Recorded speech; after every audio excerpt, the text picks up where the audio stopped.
ఏం చేయాలో తెలియక వచ్చిపోయే అమ్మాయిని ప్రపోజ్ చేస్తూ టీస్ చేస్తూ ఉన్నాడు. నేను ఒక అమ్మాయి దగ్గరికి వచ్చి ప్రపోజ్ చేశాడు. ఐ లవ్ యూ ప్రపోజ్ చేశాడు. ఆ అమ్మాయి మన ఇంట్లో ఉన్న ఆడపిల్లలాగా చాలా పొలైట్ గా, sorry boss, I can't attend all these things, ఇప్పుడు నేను ఈ లవ్ ఇవన్నీ నేను చేయలేను, నేను ఒక రైతు బిడ్డని, నేను చదువుకొని ఉద్యోగం చేస్తాను, తర్వాత మా చెల్లిని తమ్ముడిని చదివించాల్సిన బాధ్యత నాది, ఇప్పుడు నేను ఇవన్నీ ఎంటర్ చేయలేను, నిజంగా నువ్వు నన్ను పెళ్లి చేసుకోవాలంటే నా ఉద్యోగం, నేను చదువుకుంటే ఉద్యోగం చేస్తాను, మా నాన్న వచ్చాడు, మా నాన్న ఒప్పుకుంటే పెళ్లి చేసుకుంటా అని చెప్పి, నచ్చకపోతే వద్దు అని చెప్పే హక్కు ఉందా లేదు? She did the same thing. కానీ కొంతమంది సైకోపాత్స్ ఉంటారు, నాకు దక్కకపోయినా పర్లేదు అని వీడేం చేశారు తెలుసా? ఒకరోజు హాట్ సమ్మర్ మధ్యాహ్నం హాట్ సమ్మర్ సీజన్ లో మధ్యాహ్నం 3 గంటలకు బండేసుకొని నేరుగా రోడ్డు పక్కన టీ స్టాల్ ఉంటే ఆ టీ స్టాల్ దగ్గరికి వచ్చి బండి ఆపాడు. ఇంతలో వాళ్ళిద్దరు స్నేహితులు అక్కడ టీ తాగుతుంటే రాలమామ బండి ఎక్కడరా అంటే ఎందుకు ఏమిటి అని అడగకుండా నేరుగా ఇద్దరు స్నేహితులు వచ్చి బండి ఎక్కారు. మొత్తం ముగ్గురు బండి తీసి వెళ్తున్నారు. వెనక్కి ఇద్దరు స్నేహితులు ఎవరంటే జస్ట్ ఫ్రెండ్షిప్ మధ్యలో వచ్చి బండి ఎక్కారు. ముందు నడిపేవాడు అంటే ప్రేమించాలనుకున్నవాడు. నేరుగా బండి తీసుకుని అమ్మాయి చెప్పి కాలేజ్ గేట్ దగ్గర ఆపాడు.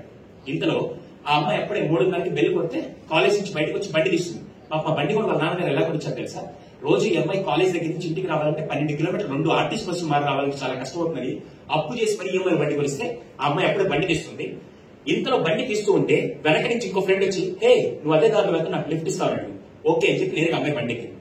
బండి నడిపే అమ్మాయి ఎవరంటే వీడు ప్రేమించాలనుకున్న అమ్మాయి. వెనక కూర్చున్న అమ్మాయి ఏ మాత్రం సంబంధం లిఫ్ట్ అడిగి అమ్మాయి నేరుగా బండి బయటకు వచ్చింది. ఎప్పుడెప్పుడు ఆ అమ్మాయి వస్తుంది ఎదురు చూస్తున్నాడు. ఆ అమ్మాయి చేసిన మొదలు పెట్టాడు. బండి నడిపేవాడు ప్రేమించాలనుకున్నాడు. వెనక కూర్చున్న ఇద్దరు వ్యక్తులు ఏ మాత్రం సంబంధం లేకుండా ఫ్రెండ్షిప్ మధ్యలో వచ్చి బండి ఎక్కారు. ఆ ఇద్దరు అమ్మాయి నడిపే అమ్మాయి, వీడు ప్రేమించాలనుకున్న అమ్మాయి, వెనక కూర్చున్న అమ్మాయి ఏ మాత్రం సంబంధం లిఫ్ట్ అడిగిన అమ్మాయి. ఇద్దరి బండి 40 స్పీడ్ వెళ్తుంది. ఏం జరగబోతుందో ఈ వెనక కూర్చున్న ఇద్దరు అబ్బాయిలకి కానీ తెలియదు. ఒక్కసారిగా వీడు పెట్రోల్ ట్యాంక్ కవర్ ఇలా ఓపెన్ చేసి దాంట్లో నుంచి యాసిడ్ బాటిల్ తీసి వాళ్ళ మీద ఇలా పోసాడు. ఎవరైతే బండి నడుపుతున్నారో ఆ అమ్మాయి ఫేస్ కి 30% యాసిడ్ పడింది. వెనక కూర్చున్న అమ్మాయి ఏ మాత్రం సంబంధం లేక లిఫ్ట్ అడిగి ఎక్కిన అమ్మాయి మీద మొత్తం బాడీ అంతా యాసిడ్ పడి బండి బ్యాలెన్స్ తప్పి 40 కిలోమీటర్ స్పీడ్ లో వెళ్తున్న బండి బ్యాలెన్స్ తప్పి కింద పడి సిమెంట్ రోడ్ లో 100 మీటర్లు నేర్చుకుంటే డివైడర్ కొట్టుకొని పడిపోయారు. దాదాపుగా మీకు తెలుసలేదు, ఒంటి మీద ఎప్పుడైనా హాట్ వాటర్ పడితే ఆ సెన్సేషన్ చాలా వేడిగా మంట పడుతుంది.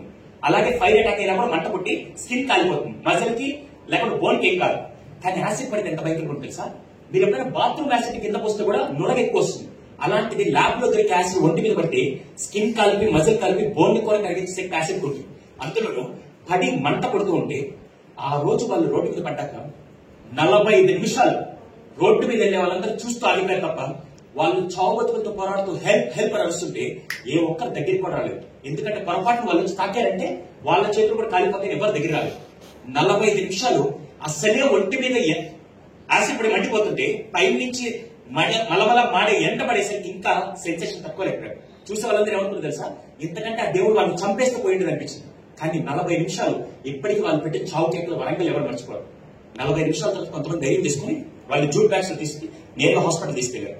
వెనక్కి కూర్చుంది కదా, ఏ మాత్రం సంబంధం లేక లిఫ్ట్ అడిగిన విక్రమే దాదాపుగా 15 రోజులు ఐసీయూలో చావుతో పోరాడి గెలవలేక ఆ అమ్మాయి చచ్చిపోయింది.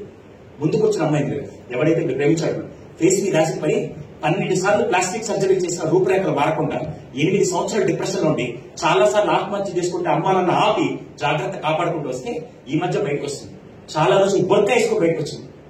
జీవోత్సవాలకు బతుకుందంటే ఒక అమ్మాయి చచ్చిపోయింది, ఇంకొక అమ్మాయి జీవోత్సవాలకు బతుకుంది. ఈ ముగ్గురిని అరెస్ట్ చేసి పోలీస్ స్టేషన్ లో పెట్టారు. వారం తర్వాత ఈ ముగ్గురిని ఎన్కౌంటర్ చేసి చంపేశారు.